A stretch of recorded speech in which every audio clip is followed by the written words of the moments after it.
We'll hear argument first this morning in case number 16712, Oil States Energy Services versus Greens Energy Group. Ms. Hope? Mr. Chief Justice, and may it please the Court, for 400 years, courts have adjudicated disputes between private parties about the validity of patents. 6 years ago, Congress transferred this judicial power to an executive branch tribunal that is unusual because of 5 features. First, it exercises the judicial power. Second, in disputes between private parties. Third, over private rights. Fourth, without both Article III supervision and consent. And fifth, about questions adjudicated in courts for 400 years. Ms. Hope, you outlined your position, but there must be some means by which the Patent Office can correct the errors that it's made, like missing prior art that would be preclusive. So do you recognize any error correction mechanism as within Article III? Yes, certainly, Justice Ginsburg. And our position is not that the PTO is precluded from error correction. It simply can't do it through this adjudication. So, for example, we believe ex parte re-exams, which are fundamentally examinational and not adjudicational in nature, are perfectly consistent with Article III. Because your brief wasn't clear on that. You recognize the difference between re-examination, but you didn't take a position on whether that would be permissible, but now you are. The re-examination procedure would be all right. Yes, ex parte re-examination. What about inter partes re-examination?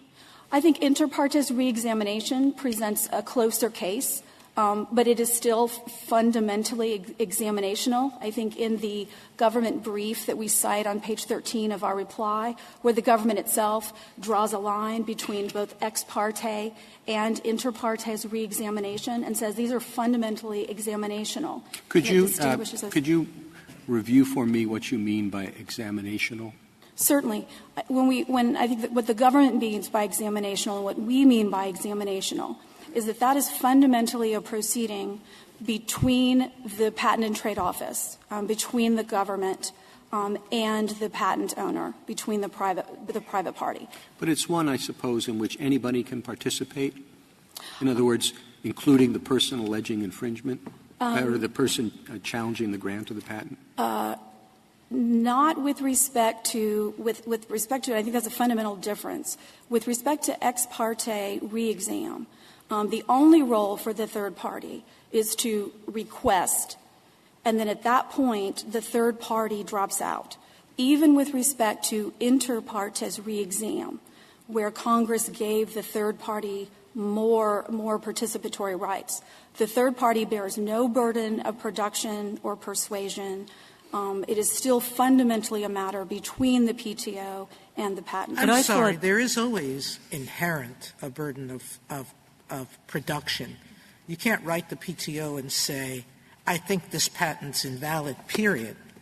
You have to supply them with a reason for doing what they're doing.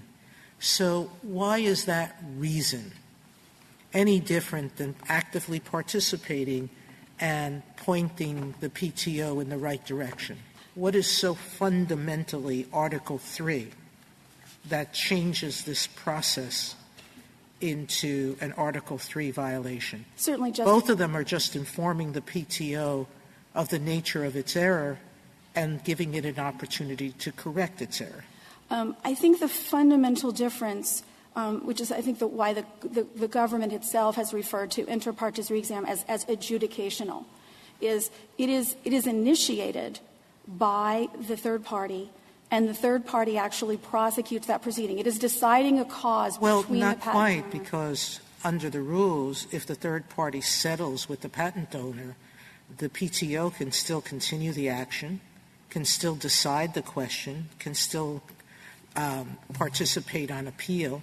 So it is a public issue that is being litigated or discussed or adjudicated. So isn't that quite different than a normal adjudication? I don't believe so, Your Honor, and let me push back a little bit on when you say that the PTO may continue to conduct the proceedings.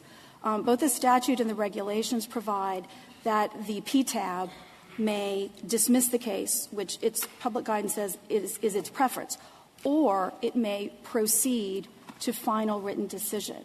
And we've located only 4 instances where the PTAB, even after settlement, has proceeded to final written decision. And in every case, it has informed the parties that it has already decided the case. But in your brief, you said if the parties settle, the PTO can't go on. That was an error, wasn't it?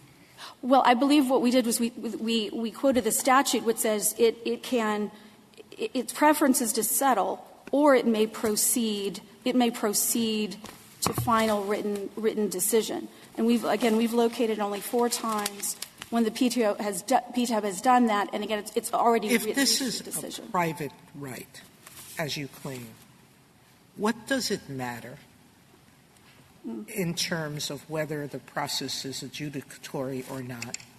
If I own something, which is what your basic position, I understand, is, that this is a personal right, how can a government agency take that right away without due process of law at all?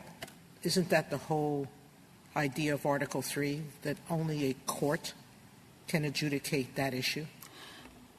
I think I would say, Justice Sotomayor,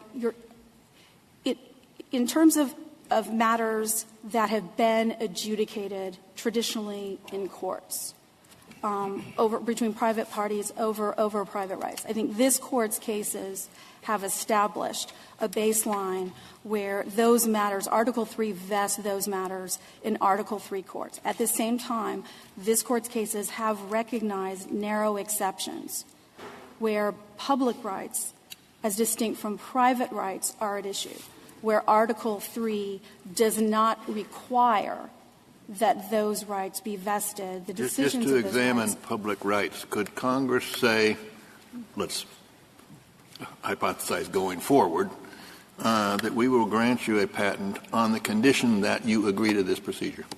Otherwise, we don't give you the patent. Could Congress do that? No, for 2 reasons.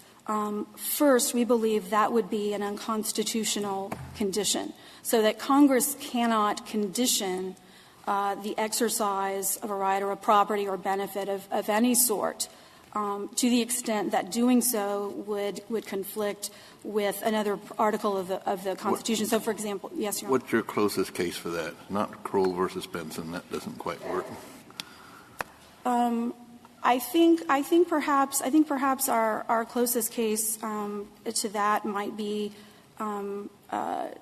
Northern Pipeline, or maybe one of the bankruptcy cases, where even the fact that Congress had recognized, had said that it's permissible for these rights to be adjudicated in Article III court, this Court still, in Stern, held that Article III prevented those adjudications. But Congress didn't create the right in Stern, so that's quite distinguished. Let me ask you this. It's a basic question. Patent lawyers will probably know the answer.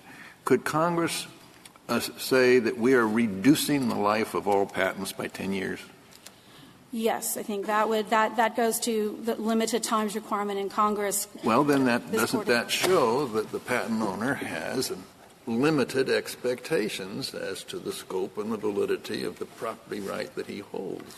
No, Your Honor, I don't think the limited times requirement, which is the Article I, Section 8 requirement, I don't think that goes to whether Congress could, by statute, withdraw the adjudication of disputes that have been adjudicated in courts for centuries, could withdraw those cases and put them in a non-Article III tribunal. Again, what is the relationship between your position and the takings clause? The government can certainly diminish the value of your property rights quite extensively when it comes up with new regulation. You have a lot that you think you could have built a mansion on, and then the government passes a law and you can only build a shed on it.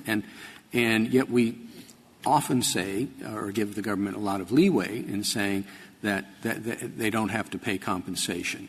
So if the government can restrict your property right in real property to that extent, why can't it do so with respect to patent rights?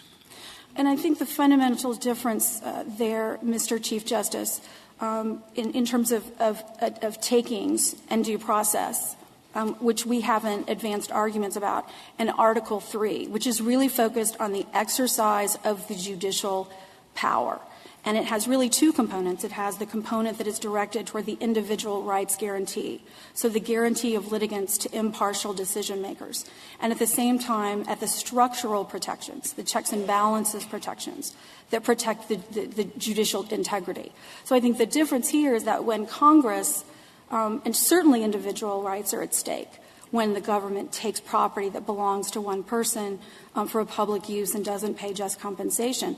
But I think in the Article 3 context, where Congress is taking a category of cases that have been adjudicated in courts for centuries and removes those cases, withdraws those cases to a non-Article 3 tribunal, that impacts not only the individual rights guarantees that Article 3 for a very protects. limited purpose, for the purpose of determining whether it's not a duplication of an infringement action. It's a narrow kind of reexamination that it's only for the prior art, right? And there are other restrictions. So it's not — it is geared to be an error correction mechanism and not a substitute for litigation. Several points to that, Justice Ginsburg. You're absolutely correct that the grounds are under Sections 102 and 103, novelty and non-obviousness with respect to prior art. Even if that were narrow, I think this Court has said that it's no more permissible for Congress to kind of nibble around the edges as opposed to a wholesale transfer. But even so here, setting aside that those two areas of novelty and obviousness make up about 60% of the patent validity challenges in the district courts, the estoppel provisions provide that in the 80% of cases, in 80% of inter partes reviews, those proceedings are taking place with concurrent district court litigation. So if in those cases, if in the IPR, the patent holder wins, then the claims of the patent are canceled and the challenger goes into the district court and says the action is moot, the infringement action is moot.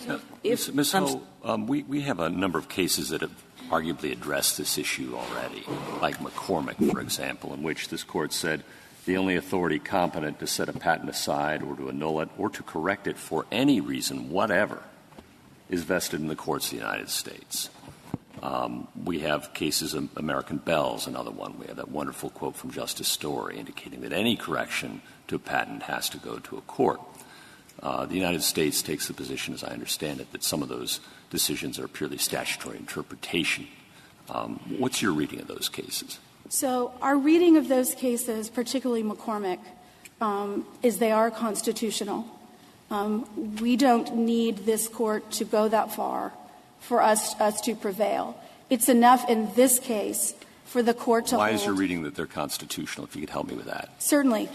We believe they're constitutional in McCormick because this Court didn't reach that decision sort of in the absence of statutory authority, but in the face of it. There was at that time statutory authority in a different procedure, albeit, for the case. I'm sorry. I thought in McCormick that why did the Court even bother looking at the statute? What it did, I understood, was look at the statute and say the statute basically defines the issue of a new patent being issued as one before the old patent expires. And so they were really doing a statutory analysis of whether or not by that process, the old patent was expired, and they were saying, no, if you want it to expire now, you have to go to court because there's no statutory authority for doing it currently. So I'm not quite sure how you get to the constitutional holding. I think how we get to the constitutional holding, Your Honor, is that there was at that time there was another statute in play that would have permitted the cancellation. So it's not that there wasn't any statutory authority. It wasn't simply a statutory holding. It's certainly true that the court didn't refer to Article 3. Didn't refer to that. It didn't refer to that other statute either. Ms. Hope, yes, can I take you back to this question of where you would draw the line between ex parte and inter partes reexamination on the one hand and this? Because as I understand what you would permit, those proceedings, too, can be initiated by a third party, can be at the request of a third party. And in those proceedings, too, the third party can participate in some way, can file a reply to the patentee's statement, can make known its views. So what's the line? What are the procedures that are here that you think make this essentially adjudicatory that are not in those other proceedings? Certainly. I think how we would define an adjudication as it's where a tribunal is hearing and deciding a cause between two private parties. So in both IP reexam and ex parte reexam, as Your Honor said, the third party essentially falls out after making the request, is able to comment. The patent Well, office I didn't is say not, they fall out. There are opportunities for it to make known its views as Certainly. to what. So what is it? Is it discovery? Is it participation in a hearing? I mean, I just want to ground this in something. Yes. I think certainly the existence of discovery, of the hearing, all of these things show that what you have here is trial-like. What's the most that the government could do, do you think?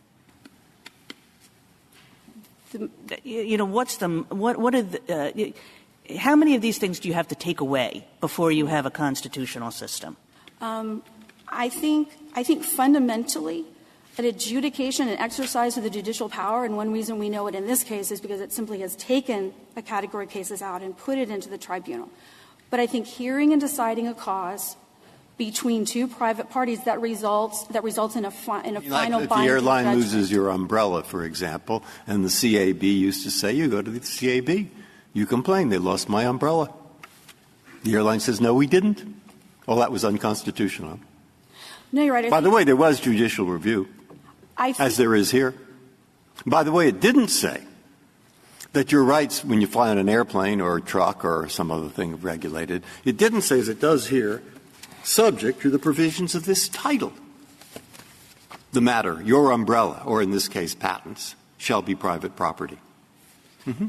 So you have a statute that says you only get the private property if, in fact, you survive the provisions of the title, of which this is one. And in addition to that, I thought it's the most common thing in the world that agencies decide all kinds of matters through adjudicatory-type procedures, often involving private parties. So what's special about this one? Or do you want to say it isn't special and all the agency proceedings are unlawful? Because a lot of them would fit the definition, I think, that you proposed. Let me begin with your last question, Justice Breyer. I don't think that invalidating IPR would affect these for the fundamental reason that in virtually all truly administrative adjudications, those are between the government as is an airline the government? Is a trucking company the government? Is a utility, electricity company or a natural gas company the government? In the vast majority of administrative adjudications, it is the government, or those proceedings are acting as a permissible adjunct. Well, one understanding of this, Ms. Ho, is that this is the government in a real sense. It's the government trying to figure out whether it made a mistake by granting the patent, which the government sometimes does and knows it sometimes does. But the government wants to put in place a set of procedures that will actually increase the government's accuracy in figuring out whether it made a mistake. And that involves listening to a third party that has some interest in the proceeding. So it seems a little bit odd to say, sure, the government can reexamine this, the government can allow a third party to request it, can allow the third party to do some things, but there's some line that falls short of what the government thinks are the procedures that enable the greatest accuracy. So why would we do that? Certainly, Your Honor. And I think to be clear, we're certainly not contesting the proposition that adversarial testing can't be a very beneficial proceeding for arriving at the truth.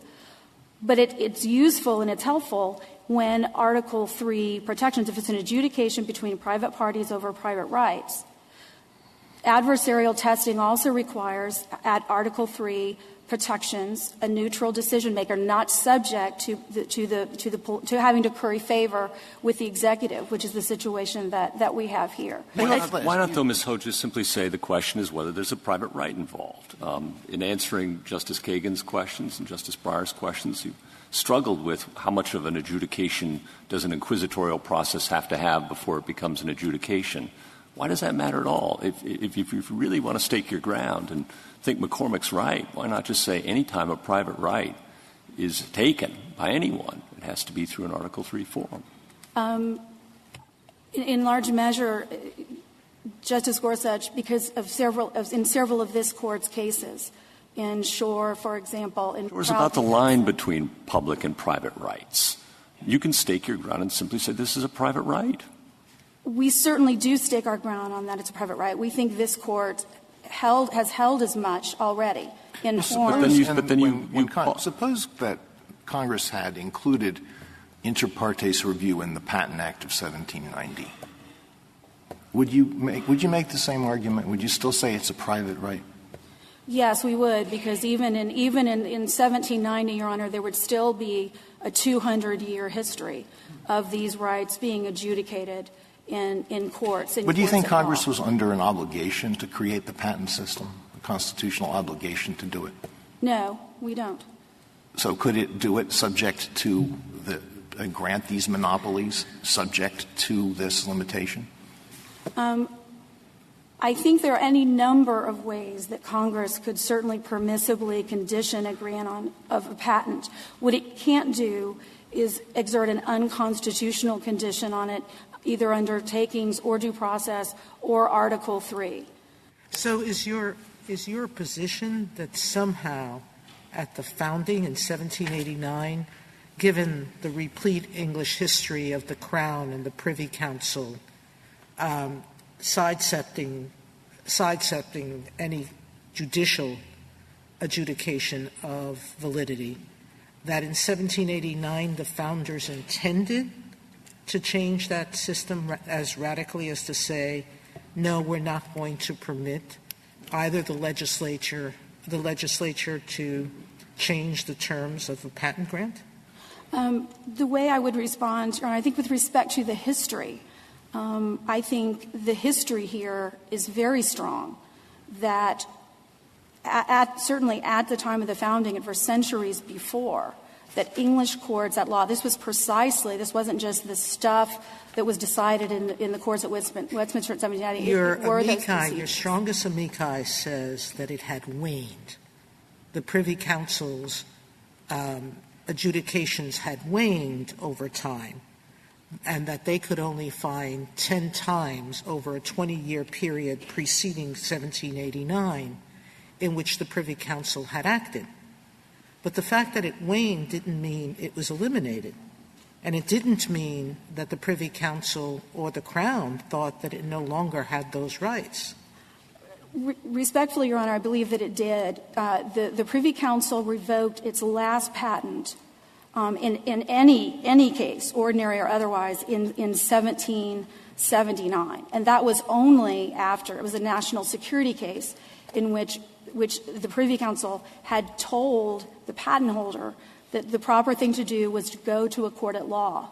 and the patent holder refused to do it, and it actually involved cannons. And so with the American Revolutionary War in the offing, that was the very last time that the Privy Council revoked a patent. And in fact, who granted the patent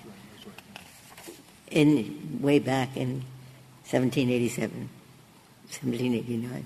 Who granted the patent? Who granted? It would have in England. It would have come from the Crown, according to. Was it subject to findings about novelty, non-obviousness?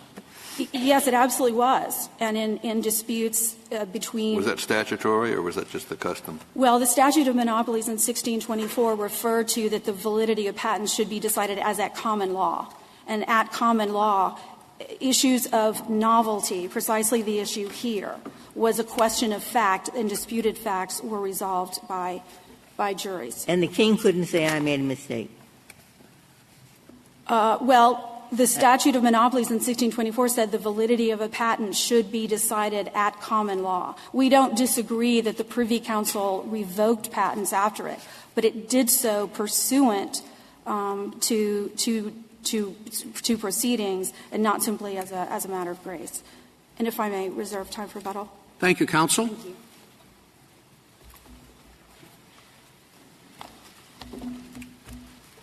Mr. Keyes?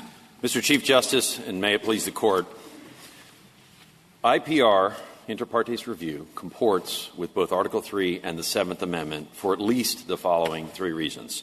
First, inter partes review simply re-examines the propriety of the original grant of a patent, engaging in the same type of patentability analysis entrusted by Congress to the executive since 1790. The process itself is not inherently judicial, and it does not involve the exercise of the judicial power. Next, inter partes review does not extinguish, in the language of the question presented, private property rights. To the extent standards of patentability were not met initially, the patent simply should not have issued. And finally, although we don't believe respectfully the Court need reach this question, inter partes review satisfies any test under any of the Court's public practices. At some point, what I've wondered as I've read this is, suppose that just what you say happens with it, all we're doing is re-examining the patent, and the statute provides it. But suppose that the patent has been in existence without anybody re-examining it for 10 years, and moreover, the company's invested $40 billion in developing it. And then suddenly somebody comes in and says, we want it re-examined, not in court, but by the patent office. Now, that seems perhaps it would be a problem or not. I don't think so, respectfully, Justice Breyer, and here's why. 15 years? I don't know that the time 30, everybody? I don't know how long they last, but some last in a long time. Respectfully, I don't think that it matters, certainly not constitutionally, but even in the structure of the patent statute, the patent scheme that's been created by Congress. Congress established certain patentability criteria that need to be met. And all patents are taken. Everybody's dead, by the way, who actually knows about the original article written in Danish that nobody found except this one guy who happens to be sued for infringement. All patents are taken subject to these patentability standards. Yes, but I'm just saying, can it be anything? Can it be anything at all where you're going to do people gain a kind of vested interest or right after enough time goes by and they rely on it sufficiently so that it now becomes what? Is there something in the Constitution that protects a person after a long period of time and much reliance from a re-examination at a time where much of the evidence will have disappeared? Respectfully, Your Honor, I would say no, because here's I understand. How about if there were no judicial review at all? Well, I think if there were no judicial review at all, that presents a different question.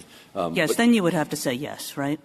Well, I don't know that I would have to say yes, because we're still talking about a patentability determination that's being made by the executive branch. This is an executive adjudication, and adjudications are not themselves inherently judicial. So your position, it strikes me, is simply that you've got to take the bidder with the sweet. If you want the sweet of having a patent, you've got to take the bidder that the government might reevaluate it at some subsequent point. Yes, Mr. Chief. Well, haven't our cases rejected that proposition? I'm thinking of the public employment cases, the welfare benefits cases. We've said you cannot put someone in that position. You cannot say, if you take public employment, we can terminate you in a way that's inconsistent with due process. I don't think, respectfully, Mr. Chief Justice, this is inconsistent with due process. I also think that the scheme itself is set up so that these rights are taken subject to the power of Congress to determine patentability.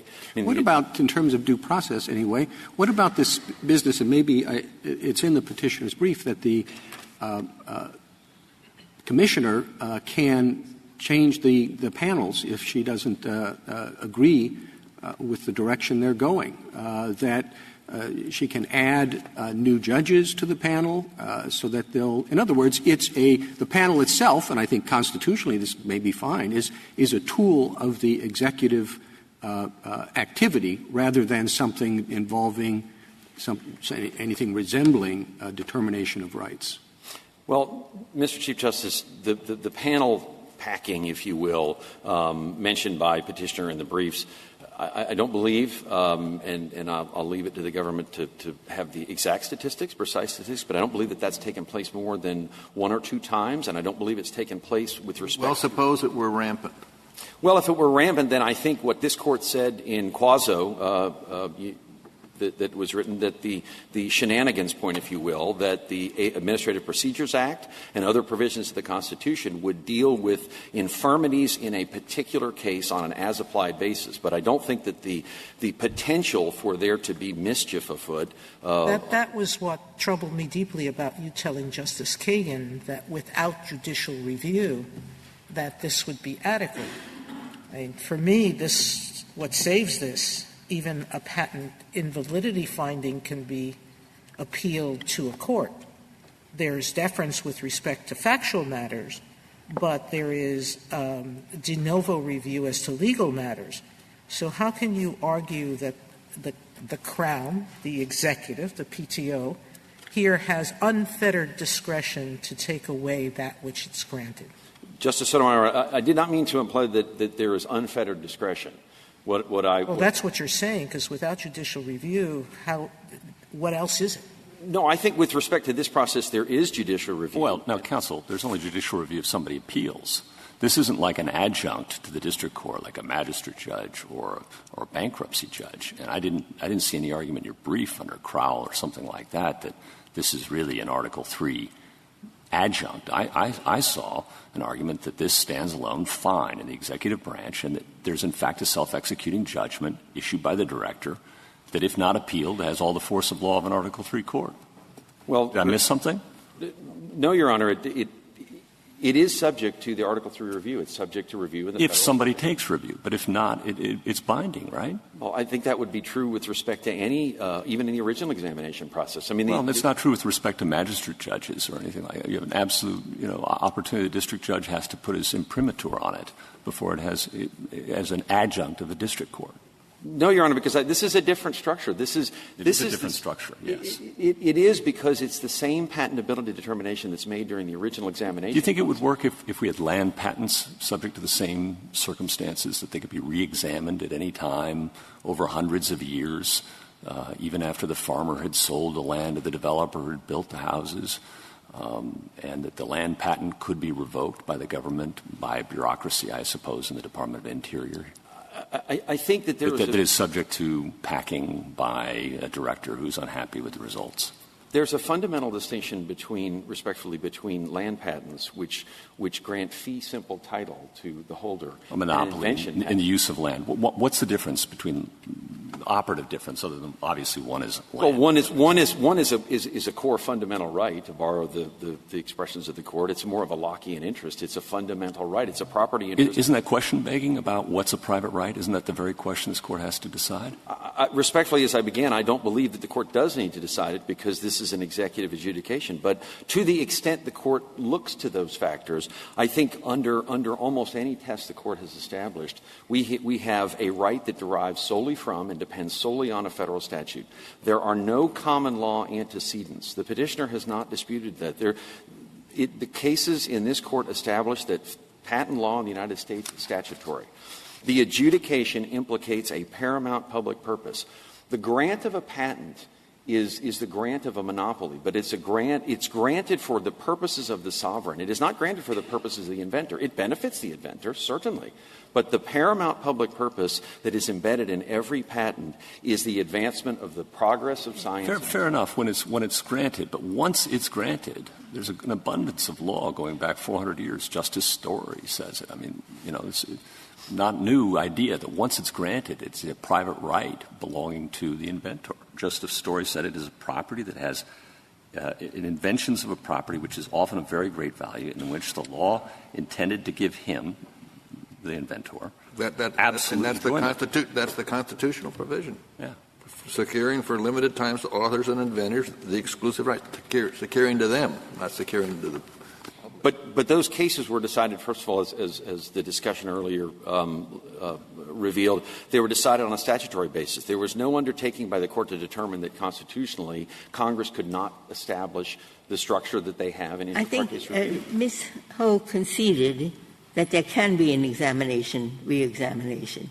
Some of the questions raised in the last few minutes suggest that could no re-examination. It's a private right, can't be taken away. But Ms. Ho, I think wisely, recognized that the re-examination procedure between the government is okay. But what's the problem here is it looks too much like a court proceeding. May I respond, Mr. Chief Justice? Justice Ginsburg, what you're hearing from the petitioner is a process versus power argument. The quarrel is with the process. The petitioner has conceded that the power exists, the power of revocation, even though there are citations in the brief that make that argument their argument inconsistent. This is a process versus power argument. And in this Court, a unanimous Court in Quazzo determined, they looked at these same factors and determined that this is not an adjudication, that this is an executive branch action, and therefore, because the purpose of it is to re-examine the patent. Thank you, counsel. Thank you, Mr. Chief Justice.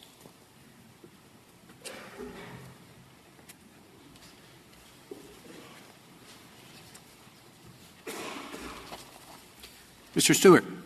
Mr. Chief Justice, and may it please the Court, a petitioner and some of the questions from this Court have identified two potential challenges to the inter partes review procedure. The first is that this can't be done by executive branch officials because the effect of patent cancellation is to take away a private property interest. The second, and this is petitioner's argument, is that this can't be done in the way that it's being done because the PTAB is using adversarial Mr. Stewart, could you address the Chief Justice's question, which I'm also stuck on, the bitter and the sweet? To what extent could the executive condition patents on, say, you have no takings rights later, or you take it subject to whatever conditions in terms of its withdrawal that we wish to impose? Well, I think if at the including maybe, but and arguably I understand, the condition that we will stack the deck with judges whom we like, administrative judges we like. Well, I think if at the time of patent issuance the statute provided that the patent could be taken away for any otherwise appropriate governmental reason, that would be a constitutional scheme. Congress had no obligation to create So to answer Justice Breyer's question then, if there are all these reliance interests and $40 million or $1 billion spent, that would just be you're out of luck. Well, take the bitter with the sweet. Let me address directly the Chief Justice's question. Could you answer that question? It has always been part of the scheme that the patent could be reexamined not by an administrative agency, but at least by a court at any time while the patent remained in force to determine whether the patentee was qualified for a patent in the first instance. So is the answer yes? The answer is that the patentee never had any expectation that having been granted a patent, its validity So I take it the answer is yes. The answer is yes, because the rule from the start was you get the patent, but it is not immune. Well, how does that work, since this patent was issued before there was inter partes review? before the America Invents Act. There was ex parte reexamination. There was the possibility of judicial proceedings in which patent validity could be called into question. There was, the inter partes review changed those things. It is something different, including particularly with respect to the procedures. Well, to go directly to your question about public employees, because I think it is a good analogy, the Court has said that if a public employee has tenure protection, a guarantee that he or she can be fired only for cause, then the employee has a property right in his job. Well, sure, that's just defining what the suite is. But it sounds to me like your position is if the government says, you're hired for this job, and if we terminate you, we'll flip a coin and decide whether or not you get to stay or not. No. First, the procedures still have to be fair. They have to comport with due process to determine whether you, in fact, committed the acts that would justify a termination for cause. But I'd want to make 2 points about that. The first is, even though the firing would have to comply with the due process clause, there's no rule that it could only be done by an Article III court. Executive branch officials make decisions all the time that tenured federal employees should be fired because they have done things that justify their termination for cause. The federal government has to use fair procedures. When it makes that decision, it's subject to judicial review, but the decision can be made in the first instance by executive branch officials. The second Does it comport to due process to change the composition of the adjudicatory body halfway through the proceeding? This has been done on 3 occasions. It's been done at the institution stage. I'll rephrase the question. Was it illegal under those 3 occasions? I don't think it was illegal. It had functional similarities to a court of appeals granting rehearing en banc because the full court doesn't like the initial panel decision.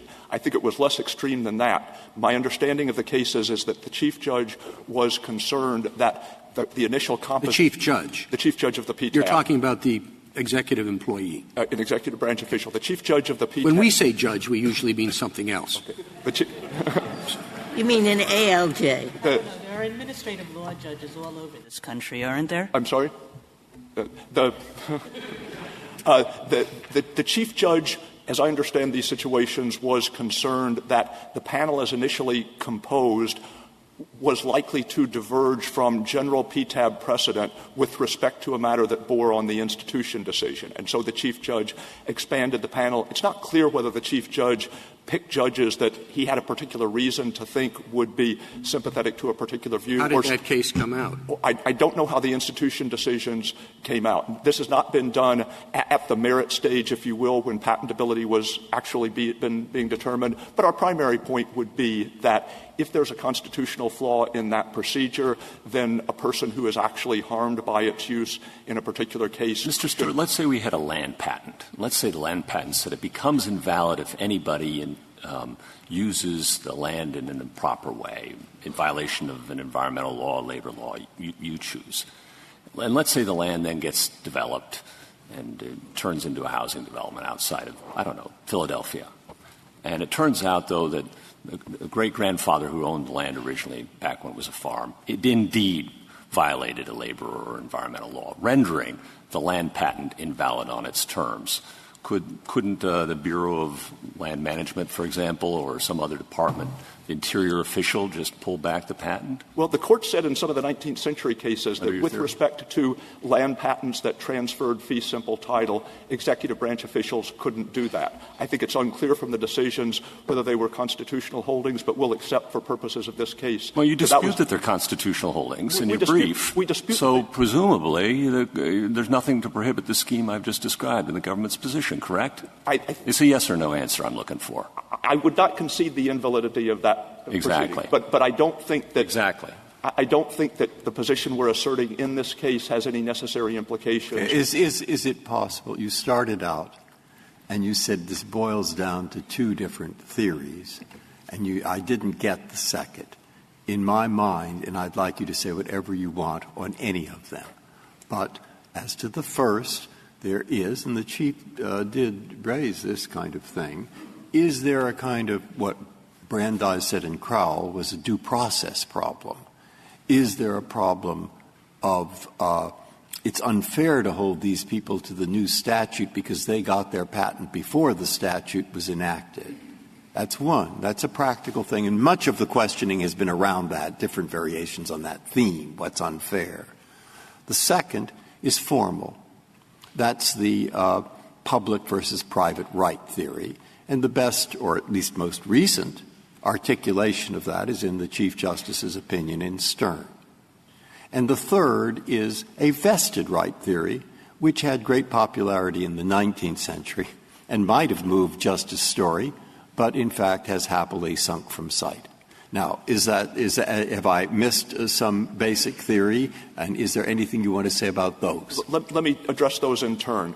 As to the first one, the idea, does the patentee have some expectation that the patent can't be taken away in this manner because IPR didn't exist when this particular patent was granted? As I said before, it's always been part of the system that, at least in court and sometimes administratively, patents could be reexamined so long as they remained in force to see whether they complied with the initial conditions of patentability. This is not a case in which Congress has changed the substantive rules. And to return to the Chief Justice's hypothetical about public employment, if the executive branch — Sorry, that only existed as of 1981, correct? Well, there were more sporadic instances, and we've discussed them in our brief, in connection with reissuance of patents, in connection with interference proceedings. In some fairly idiosyncratic situations, there could be cancellation without judicial involvement. But you're right, it was only in those are four cases, I believe, right? And involve foreign patent applicants, right? Well, the reissue wouldn't. No, not the reissue. The interference wouldn't necessarily involve patent applicants. You could have an interference proceeding whenever a new patent applicant said, I was actually the first inventor and somebody else has gotten the patent who shouldn't have gotten it. But the invalidity, it's just those four cases you have, right? That period of time when there was a brief statute permitting executive rejection of patents by foreigners. I'm sorry, I'm not. All right, fair enough. Yeah. What I was referring to more was the situation where in an interference, the true inventor would, or the reputatively true inventor would say, this person shouldn't have gotten the patent because I actually invented it first. But to return to your question, Justice Breyer, and I'd like to go back to the hypothetical about public employment. The individual who's going to be terminated, even though he has for-cause protection, has due process rights, has to have fair procedures. I don't think anybody would say that if the executive branch devises more effective ways of monitoring its employees and is better able to detect employees who have committed acts that would trigger termination for cause, that somehow the executive branch is forbidden to apply those to people who got tenure protections before those mechanisms were available. I'd like to just touch on more directly the Shore test for whether something is or is not a public right. And as I understand it, it has 5 different factors that you consider: consent, this, and other things. And I'm wondering if that is a sufficiently stable and predictive test when you're talking about something like a property right. In other words, as Justice Breyer mentioned, people invest in their patents the tunes of billions of dollars in building the plant that's going to make the product and all that. And yet when they're deciding, is this a right that I can securely rely on, they've got to go through these 5 factors, any one of which can be determinative in a particular case. I guess the first thing I would say about cases like Shore and Stern versus Marshall and Northern Pipeline is that they are really directed at a different sort of problem. In each of those canonical cases, the adjudicator was being asked to determine whether one party was liable to another for a violation of law. And in each case, the adjudicator was being asked to impose a money damages remedy, was asked to direct one person to pay money to another. And that's kind of a classic judicial function. And the question was, can that be performed by non-Article III federal adjudicators as well? And the answer was sometimes yes, sometimes no. So is that, look, the answer, what I'm thinking quite seriously is to say, should we leave open, assuming I basically agree with you, but leave open the question of what happens if there has been huge investment. That, I think, is what was worrying Brandeis and Crowell. I think that we don't face it here in this case, and it seems to me it would be properly raised more likely under either a takings clause or the due process clause, probably. I think in theory you could reserve it in the sense that no as-applied challenge has been made, but I think to suggest that invalidation of a patent was potentially vulnerable on that basis would cause many more problems than it would solve, because Mr. Stewart, is there no limit on the time you can institute an inter partes review? Is it any time at all, or is there a limit on it? There's no limit. It applies to any patent issued before, on, or after the date on which the AIA became effective. Now, obviously, and what happens if an infringement action is started first in court, and the alleged infringer then says, "I want to go over to the patent office and institute an IPR proceeding"? The defendant in that case would have a year to do that. If more than a year had gone by after the defendant was sued, IPR would be unavailable under the statute. If the defendant requests an IPR within the 1-year period, then the district court has the option whether to stay the infringement action. And my understanding is more or less half the time the district courts will stay the proceedings. I think the idea behind the 1-year limit is, let's do this if we're going to do it at all before the proceedings have gotten too far along, before the district court and the parties have devoted too much work to it. But it often is the case, as it was in this one, that somebody requests IPR after being sued for infringement. How important, Mr. Stewart, is judicial review here? I mean, would you concede that there's a constitutional problem either if there's no judicial review at all, or if the judicial review were deferential as to matters of law? I would concede that it would be a constitutional concern. I don't think it would be an Article III concern. I think it would be a due process concern that the person was being divested of property potentially without due process of law. So I'm very happy that we have judicial review. I would like to say something about the standard of review there, because I think it's important. As your question points out, the cancellation is not going to deprive the courts of any role in determining whether the patent was actually valid. The effect of the cancellation is simply going to be that the court will defer to the agency under a substantial evidence standard on questions of fact and will review legal issues de novo. And that's a less favorable standard of review for the patentee than would be applied in district court infringement litigation, where the defendant would have to prove invalidity by clear and convincing evidence. But our view is that's a feature and not a bug of the system. That is, we want a standard of review that will take into account what the agency actually thinks. The justification for the clear and convincing evidence standard is the agency is on record having issued the patent as thinking that the patent is valid, and therefore the court should be not entirely unwilling, but reluctant to set that aside absent clear and convincing evidence. If we can find out that, no, the PTO's current informed view is that the patent is valid, then it's entirely appropriate to have a standard of review that takes that into account. The point that I was making about cases like Stern versus Marshall is those are cases that the jurisdiction, the work of the federal courts, is not defined in terms of legal issues that they can resolve. It's defined in terms of types of disputes that they can resolve. And a dispute about whether one party will be required to pay money to another party is a case that's kind of the classic work of Article III courts. And so this court has grappled, and some would say struggled, with the question of when is it okay to allow non-Article III federal officials to do that. You don't really need to get to that question, because here nobody is asking to hold petitioner liable. The effect of a cancellation is not that petitioner has to pay money damages. So in your judgment, could Congress permit the PTO to adjudicate infringement actions? I think that would be much more difficult for two reasons, much more constitutionally problematic. The first would be an infringement action is a classic instance of one party attempting to hold another party liable, and the ordinary relief at the end of a successful infringement action is money damages. And so that would get the PTO much more out of its usual bailiwick and much more into the business that is usually performed by courts. And the second is there's no historical tradition of non-Article III federal adjudication. Well, there's no historical tradition here except the interference actions up until 1981 of the PTO canceling issued patents? I guess 1980 is still, it's almost 40 years ago, and I do think it's important to point out, it's an obvious fact, but it's still important to note that the PTO is very supportive of IPR, but it's not something the agency came up with on its own. This is an act of Congress. It's entitled to judicial respect.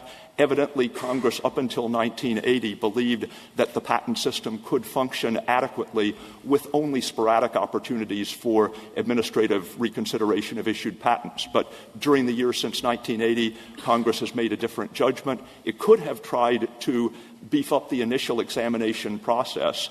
It decided that the more efficient way, both from the standpoint of patentees as a group and for the public, the more efficient way was to use post-grant examination procedures that could target the particular patents that both were of questionable validity and were of sufficient commercial importance to prompt a motivated. But, Mr. Stewart, if I understand your answer, an infringement action could be adjudicated by the director so long as money damages were not sought. And that would be fine. Well, so a declaration of non-infringement could be issued by the director, for example, right? It would be even that would be harder to defend because determining whether one private party's action infringes an existing patent is not part of the PTO's traditional work. When the PTO so traditional being more than 40 years but less than 400, or what's the cutoff? Well, I mean, since 1836, the PTO and its patent and its predecessor, the Patent Office, have decided whether patents should be granted. They have determined what, in effect, are questions of validity. Does this person meet the prerequisites for the granting of a patent? The last thing I wanted to say to respond briefly to Petitioner's primary theory, which is that it's the use of adjudicative proceedings that look like a trial, that renders this infirm. It happens all the time that executive branch agencies get input from private people before making their decisions. We've cited formal rulemaking as an example, and rulemaking, of course, can be triggered by a petition from a private party. At congressional hearings, the members of Congress will listen to sworn testimony from witnesses who may express different views, and Congress ultimately decides how to vote. When the Solicitor General is deciding whether to file an amicus brief, we will read the papers that were submitted to this Court. We'll have meetings with the parties that resemble oral arguments.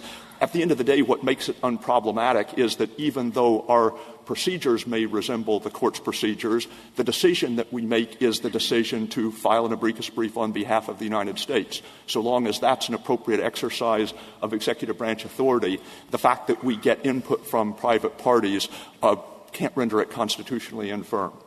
If there are no further questions. Thank you, counsel.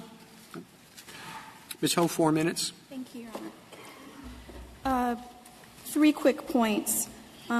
First, the government has conceded that at least some constitutional rights, I believe due process, cannot be suspended as conditions or subject to, and in our view, Article 3 is no different. Second, with respect to the colloquy about panel stacking, Article 3 entitles litigants not to have to worry about precisely that sort of executive influence. That is exactly what this Court, as this Court put it in Stern, as not to have decision makers in positions of having to curry favor with the executive. Wouldn't that be an obvious due process flaw?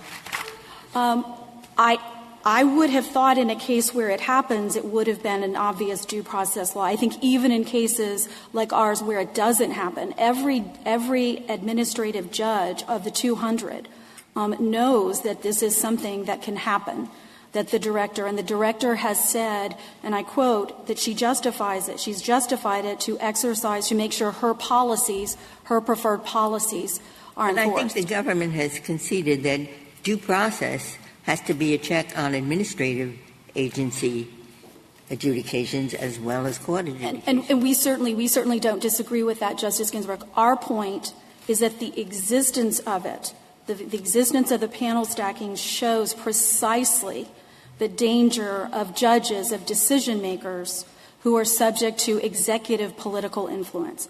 And third, in terms of conditions or subject to — They're the same people that grant the patent in the first place. They're executive officials. Courts don't grant patents. No, and certainly there is actually it is the patent examiners who make the decision to issue.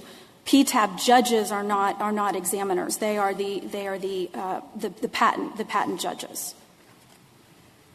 And with respect to waiver, we know what is required to waive Article III protections, as this Court made clear in Wellness. It is knowing and voluntary consent by both parties, which is absent here. It is Article III supervision, which this Court said in Stern and Atlas Roofing is not satisfied by what this Court called ordinary appeal, which is all that the statute provides litigants in our situation. And I guess finally I would say, in response to the government's argument, this doesn't just – IPR doesn't just look like a trial, it is a trial. It hears and determines a cause between two private parties that results in a final enforceable judgment. Our objection is not to the use of third parties in any number of government proceedings, any more than we would object to a concerned citizen who calls the police to report a crime. Our objection is to the exercise of the judicial power by an executive branch tribunal in violation of Article III. There are no further. I guess the Federal Communications Commission, at least as they used to have it, where a citizen could come in and say, I want you to take away the franchise of KPIX. Sounds to me as if you've described it perfectly. I guess that would be unconstitutional, too. No, Your Honor. And in fact, again, in any number, in the NLRB, in the FTC, the SEC, the CFPB, in all of these agencies, what ends up happening is that the government makes the decision to prosecute the action, to prosecute the complaint. It is the government. That is pure executive action. And under our argument against IPR, none of that would be affected whatsoever by invalidating IPR. Thank you, Your Honor. I mean, because there are formal adjudications all over the place in agencies. I mean, for example, the NLRB runs by formal adjudications, and indeed, when they try to make rules, Congress slaps them down and says, we want adjudications. So how is that different? Certainly, Your Honor. I think the big difference there is at the NLRB, it is the general counsel. It is the general counsel of the NLRB. It is the government that is bringing that action and that is prosecuting that action. So you're right. I think there is some confusion in terms of adjudication for rulemaking purposes, which is the government prosecuting the action and choosing that in opposed to rulemaking, which we're not challenging.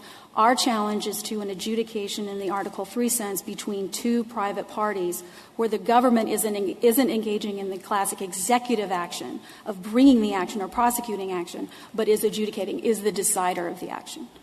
Thank you, counsel. The case is submitted.